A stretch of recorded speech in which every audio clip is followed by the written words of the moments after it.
Hello class. Pardon me, I am in the middle of getting ready for an event on campus.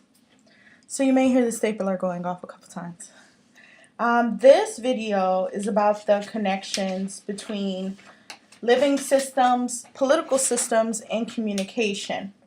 In the previous video, as you can recall, we talked about sort of the basic needs of humans, and this is expressed through the way that humans sort of configure and put together their culture. But that is primarily dictated by the events of time. So as you were able to really understand what makes up culture, what histories have led, his and herstories have led to what we think of as culture, now we're sort of getting into how a culture lives through these different examples that humans create. One of which is the living system. And so I'm not sure to what degree I really talked about living systems in the last video. But as you can tell, living systems are probably the most basic description of a culture. How do cultures actually maintain themselves? And when you write the paper, you will notice this is an interesting section to really write about your research. You will essentially need to think about what is that one thing your particular culture needs to thrive. Will it not be a culture without that one thing? And that may be money, it may be a physical location. For human beings, it is particularly food and the environment. And so if we are in a system where we cannot get food, what happens to us? We crash and burn and die. If we're in an environment where we can get food, but we have a predator that's greater than ourselves and can eliminate us before we can even get to the food, then obviously we go extinct. A lot of what have made humans successful in time has been that we've been able to adapt to those two particular conditions. If you've been through biological anthropology, this is the part where we talk about an ape-like, not an ape, because I know some of you guys hear the repeated stories and don't exactly know what you're saying. But it's not a monkey, it's not an ape. We didn't descend from monkeys or apes. That's not what happened. We can only describe it as an ape-like individual that we descended from. And because of whatever reason, we propose we were sort of further down on the food chain than all the other animals that can easily crawl around in the trees and climb up trees and hang. I mean, monkeys have like a whole nother limb that they can hang from. I mean, God, who can compete with that if your food is, you know, up above? I wouldn't win, I would fall. But with all the competition on ground and all the competition in the trees, you can imagine there needs to be some kind of lineage that can exist on the ground, but also can bypass a lot of the animals that would otherwise take us out. And so this is where we get into the idea that our early ancestor was able to adapt to walking upright, walking on 2 feet, so that they can see further distances, but also that the brain is starting to develop because the body is doing all these other things, so the brain has to figure out how to interpret those things, right? So if you're walking on 2 feet, your body needs to be able to interpret the different positions in the body. It needs to interpret stereoscopic vision. It needs to interpret 3D vision. So the brain begins to build its capacity and become even stronger. It needs to send signals to different parts of your body. Lots of things the brain does that it has to adapt to just because we turn into a different species. And as we become more successful at being able to see over the savanna and the high grasses and being able to see the predator coming, we're also better able to strategize on how to not get killed by that predator or how to take the predator out ourselves so we can eat it. So then our whole living system begins to shift, and this is sort of what we come into in human history, in the beginning of human history, where humans are essentially foragers. They're going out gathering, hunting, killing, gathering things in order to subsist every day, every meal. This is very different than how we live now, right? There's a lot of conveniences the human brain has allowed us to create. So where you get, if you've noticed, you yourself may come up with, I'm hungry, I want something. Well, you need someone else to help you do that, right? You need either someone who's bringing the food into the grocery store, or you need someone at a restaurant who's going to prepare it, get the food for you, and sell it to you. So you see what humans can do when they get together. I might want to go forage for this particular item. Another family's foraging for that item. Together, we can get more. Also, together, we can do a lot more with our brains, like create planting systems and horticulture and agriculture where we can manipulate how a particular plant grows. We can even do ranching and have pastoral systems where we can maintain horses and cows and make sure we have regular input or regular ability to get food, particularly meat, without having to go hunt for it, right? That's a luxury we have. You go to the store, you want chicken, you want beef, you go, I want beef. You don't go, I gotta go hunt down a cow, cut it open, preserve its parts. Don't have to do all that. So we've come a long way when it comes to living systems, but that is so important to understanding a culture. You want to know how a culture functions, and you've heard these critiques about obesity, which don't even get me started on, but these critiques about people being overweight in the U.S. because of sedentary lifestyle, which we talk about. People sit more, they're not as active. Not to mention they're not having to go get their food; they just go buy their food. There's so much fast food. When people are looking at American culture and analyzing us, those are the things they're analyzing. They're analyzing how far is it to the nearest fast food. And so Los Angeles has been deemed a food desert because we don't have grocery stores close enough to each other and we don't have access to healthy fruits and vegetables. What we do have is that crap I can't stand across the street. Food for Less. Oh, I hate that place. We do have liquor stores on every corner, and we have that place that knows I hate them, McDonald's. Oh, I hate McDonald's. Why can't they just all just disappear? I'm probably on a McDonald's watch list because they know I hate them. We have that on every corner, so there's no way for the culture or the people to sustain themselves with nothing but fast food, alcohol, cigarettes, and the most poorly grown vegetables and fruit known to man, so that Food for Less. We have mostly manufactured stuff, pastas, rices, stuff like that we already know for human bodies can get you through hard times, but you're not supposed to live off of that kind of food for the rest of your life.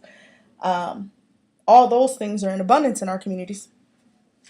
So then what kind of life do they expect black and brown people to have? So when you start to analyze culture in that way, looking at the things that they need, you learn a lot about the group of people. We were just doing this. I don't know that any of you came to International Kitchen yesterday. I put it in your events, and I'm starting to get the crazy emails, so I know many of you don't read my emails or read the syllabus. Don't get me started. But in the calendar events, we had International Kitchen. We do it every year where the faculty and staff prepare food from different parts of the world, and we give it for free to the students to get them to try different stuff. One of the things every year that's popular is fried chicken. And when we talk about where fried chicken is from, it's traditionally from Scotland. Oh, the black kids, what? No way. It's no way. It's from my people down south. No, it's not. There's already a discrepancy. Don't get me started on what is known as soul food and how black people think that the slaves were sitting around cooking all these elaborate meals. I think that is comedy. But people don't always put pieces together. So essentially, fried chicken is a poor people's food. Really has nothing to do with race. A lot of the foods that we oversalt, oversugar, we fry, have nothing to do with race. We might know them as black dishes only because some of the poorest people in this country are black, and poor people cook like this because you don't always have access to food. You actually see some of the most obese people and overweight people are the poorest people because the body is not meant to starve the way that many of poor people do. Many poor people are not eating 3 meals a day and 2 snacks. That's a luxury. Poor people are often getting in 2 meals, if not 1 meal, and they stack that meal up with, if not bread and carbs, but grease, salt, and sugar so that it can burn slower in the body. And that has sort of been passed throughout time. And Europe used to be, and remember we talked about history, Europe was the last sort of area where all the trade routes came to. So when it came to, getting access to different foods, Europe was last on the list. Africa traded within itself, traded with Asia, Asia traded within itself. And by the time it got to Europe, oh babies. So they often were putting their fish in salt, putting things in sugar, jamming, canning, doing all those things, frying things. They are really big on breads and fried foods just because these people had to sustain themselves. They were not going to eat multiple meals a day. They didn't have access to all of this wildlife and all of these plants. That's not what was going on in Europe. So many of the dishes we know and love were really transported from Europe to the Americas. And because the African slaves were the poorest people and their descendants have become many of the poorest people, a lot of those traditions have passed on because it's the only thing you can do. And I think it's quite misguided that we have this perception that African slaves were really just cooking from sunup to sundown, enjoying greens and stuff like that. I mean, these were the white homes, the slave owners that were enjoying slave food, soul food, the way we know it. And the African slaves were really relegated to things like cornmeal, and people say the scraps, but even the scraps are good from what we know of as scraps. They weren't even getting, meat scraps. They were really just eating things that were easy to put together, bread and beans, rice, stuff like that. And often they ate once a day. Twice was a luxury, which is when you first wake up, you eat, and then, in the evening you eat, and that's it. Sun up to sundown, you work. So all of these ideas that, these stews and the greens and, these fancy things happen on rare occasions. They're not exactly, as people say, the way our people ate for generations. No, you kind of just picked that up like 70 years ago. I don't want to burst your bubble though. All right, so as you see, again, food is the thing humans need to survive. And you can see from food becomes all these cultural things that we study. So those of you guys who are looking at different forms of food, make sure you look into how it actually affects the culture, how it structures the group. Next would be political systems. Now, you guys are quite funny when it comes to political systems. I gave, 3 extra points on your political system quiz, and only a few of you went for it. Just thought that was a missed moment. Yeah, I'm going to have all these emails at the end of the semester. How do I get extra credit, Miss AJ? This is the stuff that we actually have jokes about in the office because it's just comedy. All right, so political systems is another form humans use to organize themselves. If I myself am looking for food, how do I work with the next individual looking for food? How do we structure that relationship? Are we partners? In this situation, do we need people who are sort of 50-50 in a sense? Do we need someone who's more a leader? Do we need someone who leads during certain occasions? Or who's going to be the person to cut the throat? And because humans are by nature very, very spiritual, you can imagine we'd start developing ideas for why and who and how should be a particular position. Nonetheless, we've developed very organized and elaborate political systems. And so I think the book talks about 4 kinds. Now, I do want to say, and I always say this, just because this is the way we are organizing it in anthropology does not mean there's not more to this story, okay?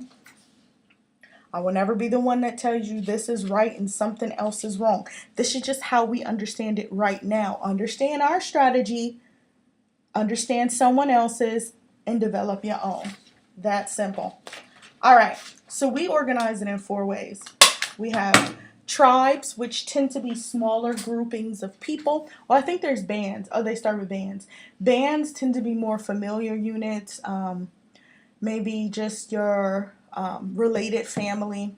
Now, you can imagine a political structure like this is more egalitarian. It's easier to sort of have shared ideas because people's interests and values are not only shared because you guys are related, but you've spent a lifetime together and you have similar interests. If it's about feeding the family, then it's about feeding the family. And so bands are typically more shared experiences where other people's opinions matter. Then we go to tribes, which are several band units together, and it could be a lot of band units together. Tribes can get up there in the numbers in terms of thousands of people. And so how do you negotiate who becomes the leader, who makes the decisions, who handles, important things coming up in the community specifically? So bands, right? Bands can move around or they can stay in one place. It depends on their living system, right? So if they have tons of opportunities to eat where they are, they're going to stay. If they do not, they're going to leave. Think of you. Some of you may not be from Los Angeles. Some of you may be from other places.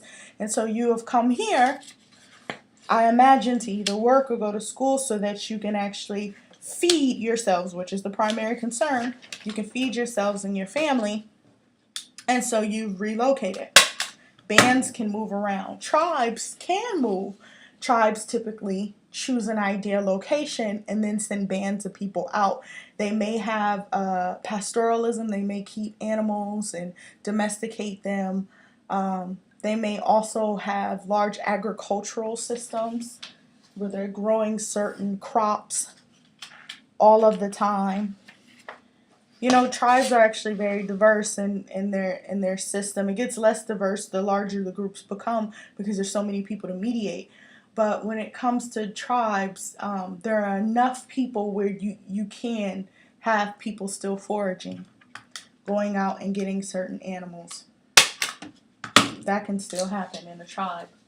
But how you centralize who is in charge of each task has been quite brilliant, and we found that tribes have been able to have like an elder member of each family unit a part of a council, and together those elders negotiate. And the fact that they're elders is very important and significant because with being older comes wisdom, right? Do you want a young person with their crazy ideas on how to do stuff up there? Not to talk about some of you young people, but some of y'all get on that, it's all about me and mine, when really you don't realize we're all humans up in this. And furthermore, we're all of the Creator's children up in here. So if we don't look after each other, I don't know what you think you're gonna do. Don't get me started on y'all. Don't get me started. But nonetheless, elders have the wisdom. They've been through the experiences to actually negotiate, work with each other, to come to better ideas. And a lot of the tribes we see, there'll be the elders at the top who negotiate the circumstances, and then they inform the chief. There's one individual who has to make the decisions, who leads the people, and they will be the chief. Now, I find it interesting the criteria for chief. I don't know if any of you guys have looked into this, but different criteria have existed over time because tribes are probably like the widest group of political structure that has been used over time. And so everything from bloodline to inheritance or winning a particular task. So say you're tested with, leading the people during a difficult time. If you can do it, then you've earned your right. If you cannot, then you have not. Or maybe you're chosen on a particular day based on, whatever spiritual system. Who knows? But I actually think that's pretty cool. Sometimes it's the qualities you have, right? So are you able to lead? Are you able to build? I mean, if you think about it, we do a lot of that with the president, even though we're not a tribal society. But we compare all these qualities, right? So if you notice, our presidents tend to ever be lawyers or military people, because apparently to us U.S. citizens, those are the only two qualifying markers. Just solely an intellectual, maybe a professor of political science or something like that. I think we may have had one in history, but for the most part, we tend to go to lawyers because we feel like they really understand the law and they have practiced it. Mind you, the application of these things is very important. They've been a lawyer, maybe they've been a judge, they've worked their way through the system, they understand it. Or military people who understand sort of the protection of our society, which is the main point of having a society, right? It needs to be protected so that we can have these luxuries. I'm just saying. I hope you didn't think it was just so you can walk around naked. But nonetheless, so yeah, these qualities for a tribal chief, I mean, it has to be effective. If you're a foraging tribe and your chief doesn't know how to kill an animal, I mean, why is he the leader? I don't understand. He or she, I don't understand. I don't get it. Don't get me started. All right. So next is chiefdoms. Chiefdoms are even larger societies, and sometimes they'll have several tribes within them. And that can get sticky, especially when the Europeans came. They really made a mockery of that, turning tribes against tribes. And the first symptom of that was slavery, where tribes were kidnapping other people from other tribes and selling them to the Europeans for slavery. And then, it came all the way up into what we've seen in the last few decades, which is genocide, where a tribe, after, 100 years or so, being fed up with another tribe, just decides to eliminate all of them. Hot mess. Hot mess. But in a chiefdom, you tend to have one leader, and the chiefdoms do tend to have that bloodline thing going. And the bloodline is, and people think that's crazy, like the queen and all of them. I don't think it's so much as crazy as I think that it's very, very spiritual. And if you don't get it, you just don't get it. I mean, Egypt was structured a lot in the same way, ancient Egypt, where you had a leader who was chosen by the creator, and they exhibited their sort of signs, their essence, their leadership qualities, their values, their ideas. And because they were chosen, they were given certain gifts that allowed the society to be protected. And you always know when the people stop believing in the leader, when Egypt kept falling apart. When Egypt went through its 1,000 years of no leader, and show you what the people thought. They were like, we no longer, when they're getting floods, when their crops aren't growing, stuff like that the leader should be able to mediate, and the leader doesn't.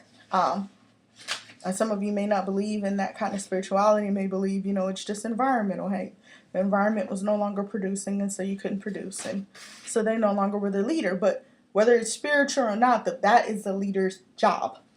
And if they cannot help to produce crops on their own land, they need to move the people or develop a better system where they can make their people safe. The only purpose of being a part of a group is to make life easier. So why would I be a part of something that makes life harder? Now are some of you wondering why black people stay in America? I know. Interesting, huh? I wonder it all the time. But you're supposed to be in numbers so that the society is organized in a way where your needs are met so that life is easier. You don't have to forage and hunt every day because you're a part of a society that handles that. And in return, you're supposed to give up a certain amount of your work or your time or your energy or money. For us, it's money, taxes, to contribute to that society thriving. That's the point. Some people get it wrong. Now, in a chiefdom, there usually isn't any kind of elder system. It's just the individual, and it just gets passed down through them. State systems are different. State systems are larger. Now we're dealing with, chiefdoms, you can do a good, 200, 500,000 people. You get larger, and many of them did. Ancient Rome, they got pretty large.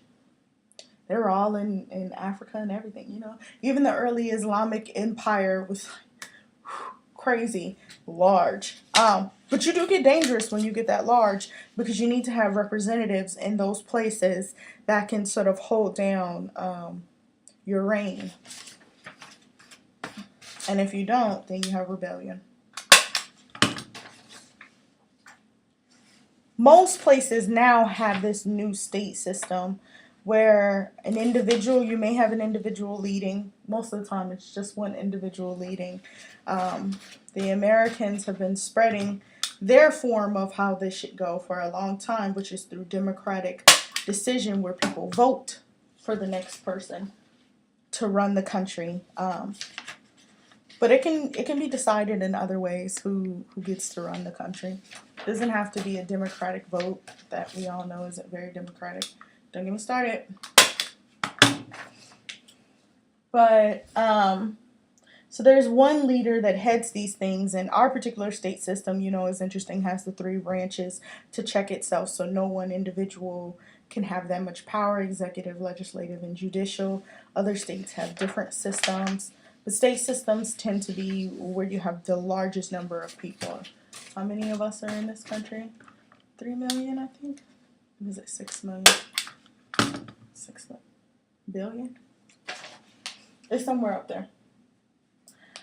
It has to be billions because there's like 1 million in Los Angeles alone. All right. So that's a state system. So you can clearly see when we need to structure ourselves together, what are the rules that then get attached to us being together? So say you and I decide to go hunt together. What are the rules? If you slit the throat and I hold the animal down, how do I know which piece of the animal I get? Do I get the body? Do you just get the head? What are the rules for deciding this? What if we can't come to an agreement? What if we need the organizing body that we've instituted to come to those decisions? What's going to be the overall theme or behavior of the group or people, right? Is it appropriate to yell and scream at people? Or for some groups, it perfectly is. For Americans, we yell and scream all the time, right? But it's not appropriate to walk outside nude. Now, that's too much. So then that's what this political system does. All it does is organize the ideas and the behavior of the people so everyone knows how to act in this society so that they can get their needs met. It's that simple.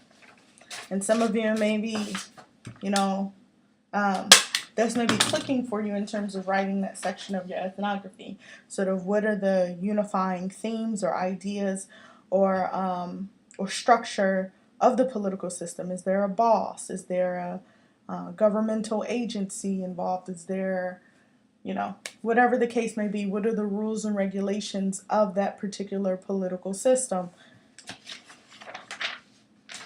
Put it in the ethnography. All right, and then the last section on this is communication.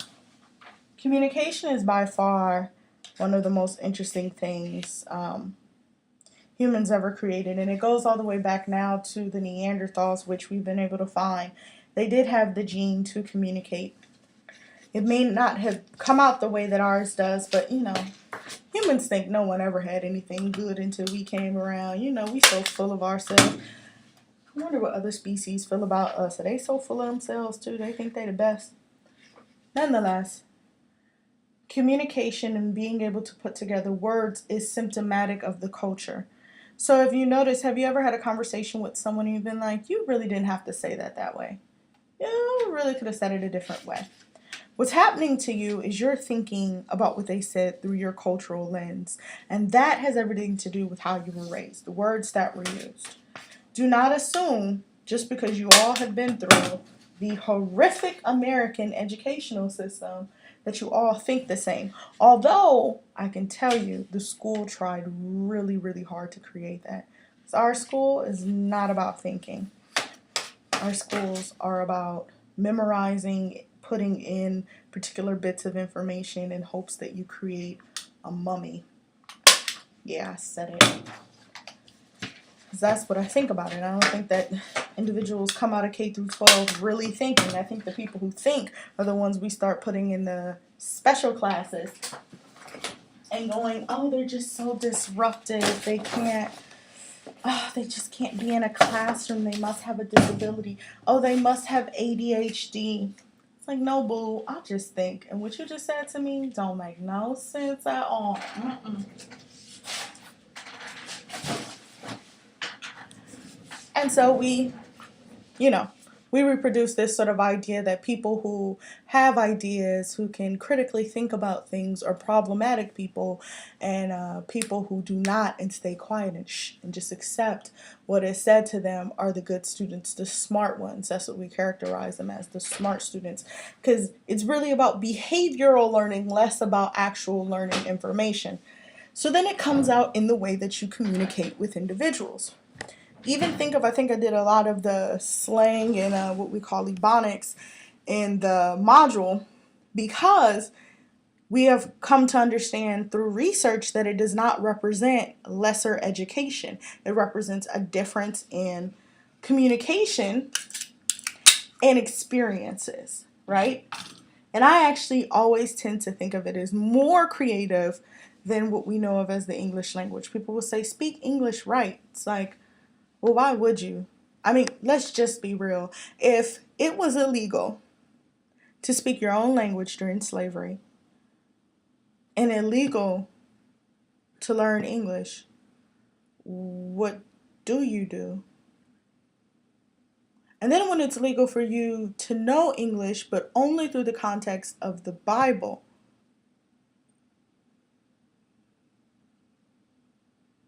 and then you can go to school, but only these schools that don't have books and are taught by people who haven't even been through school themselves, who's struggling to put the pieces together. And that was only into the 60s. What do you think is going to come of the language? You're going to find the most creative way. I mean, you can't stop human beings from talking. But what you're going to get, you're going to get words that people have only heard, but have never seen written out. You're going to get individuals who may not have gone through the ABCs, but know how to pronunciate the words and often may mistake them. You will get a generation of people who cannot write because all they've ever done is just write down their name. Generations of people who cannot read. And then you have these schools that have the same poor education they had in the 40s. It's like, come on now, I went to West Boulevard Elementary, I went to Dublin, I went to 6th Ave, I went to two other schools. I went to a lot of elementary schools. I kept getting kicked out because they said I was a problem child, as smart as I am. Only because I asked questions. I always wondered about the things that were said. Why is it this way? Why that? Well, why does the comma go here? Who said so? Well, how do they know better? That's a problem child for some people. Can't follow directions. But the point stands is you get creative in your thinking. You put together words that maybe other people wouldn't put together. You might give information in a different way. You know, they talked about coded language during slavery, where, and the Negro spirituals, I know many of you guys have heard of them, things like Wade in the Water and When the Saints Go Marching In.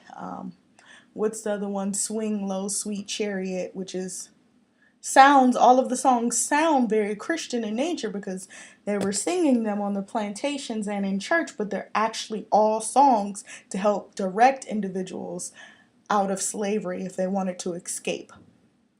So all of this coded language continues to get passed down. There's no correcting markers. The school system is still failing the African American population. What do you expect to get when people create their own language? I'm just saying. I think it's quite amazing for what people have been through, that they're still able to manipulate the English language. And I love those who can go back and forth from what is proper English to slang. Love it. Oh, it's so beautiful. I think the problem is people, there's too much assumption on what's right and what's wrong, and everything right just happens to be white, and everything wrong just happens to be black. But it's not just the same with it's not just the case with Ebonics. It's also the case with things like Spanglish. And how many of you guys have jokes about Asian accents speaking English? You know, it's the same thing. People get critiqued for the words they put together although in their group, they've learned to put words together very differently. Now they're translating it into another group's not only words, but cultural context, and it doesn't make sense. I make fun of things in Spanish all the time because if you were to think about them in English, they sound absolutely crazy. Like I say this one to my friends all the time, mi cielito, which would really just be like my sky or my, who the hell would say that? It's like so weird. Like you're right in English, you would just say my everything, right? Or my love, mi cielito. Only sounds right in Spanish. Different cultural contexts. So you can see how the culture is structured, how their ideas are structured, what are the significant things that need to be said to individuals. There are probably a million of those little love words, things like that to show affection in Spanish. And so that tells you a lot about the cultural dynamics between individuals, how individuals communicate. There are also a lot of, if you're going back and forth between certain languages, some pronouns just don't get used, Somehow you know what someone's talking about if you speak another language, only because what else could they be talking about? Not that they specifically said an individual's name. They could just say her and you know exactly what's going on in the conversation, just because of the cultural context. Those things are important to how the group structures itself. So when we think about living systems, how people sustain themselves, political systems, how people organize themselves, communication, how people use language, body language, verbal language, art to actually pass messages between the groups, we are able to really see how people put themselves together and how they interact in something referred to as a culture. You've probably just gotten into religion. Oh, what fun. Can't wait to see what those discussions look like. Probably fighting. Don't fight. This is all love. But religion, family, and gender, like I told you guys before, tend to go together. People get their ideas about what is a family, what is sex, what is gender, what is sexuality, all from their religious ideas. So they cannot be separated and assume, oh, I'm an open person, but I still believe marriage is between a man and a woman.